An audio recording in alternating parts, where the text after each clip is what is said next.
টানা ১১২ দিন বন্ধ থাকার পর খুলেছে ঢাকা বিশ্ববিদ্যালয়। দীর্ঘ সময় পর ক্লাসে ফিরে উচ্ছ্বসিত শিক্ষার্থীরা।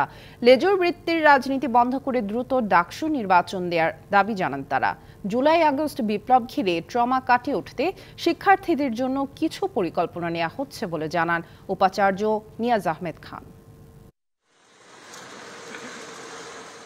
দীর্ঘ বিরতির পর নতুন উদ্যমে নতুন আশায় প্রাণের ক্যাম্পাসে ফেরা। এতদিন না বলা অনেক কথা আর কুশলাদি বিনিময়ে যেন ঈদের আনন্দে মাতেন শিক্ষার্থীরা। দেখা যাচ্ছে দীর্ঘ ৪ মাস প্রায়, এরপরে আমাদের আজকে প্রথম ক্লাসে আসছি, সবার সাথে দেখা হয়েছে, সেই সাথে স্পেশালি ওর বার্থডেটা যখন পাইছি তো আরো বেশি ভালো লাগছে আমাদের।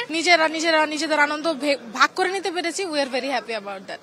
ঈদুল আজহা, গ্রীষ্মকালীন ছুটি, পেনশন স্কিম প্রত্যয়ন ইস্যুতে শিক্ষকের কর্মসূচি ও কোটা সংস্কার আন্দোলনের কারণে প্রায় ৪ মাস বন্ধ ছিল ঢাকা বিশ্ববিদ্যালয়ের শিক্ষা কার্যক্রম।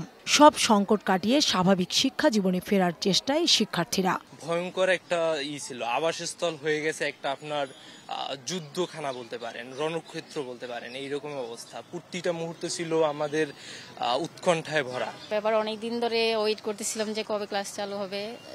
বিশ্ববিদ্যালয়ে আর লেজুর ভিত্তিক রাজনীতি চান না তারা।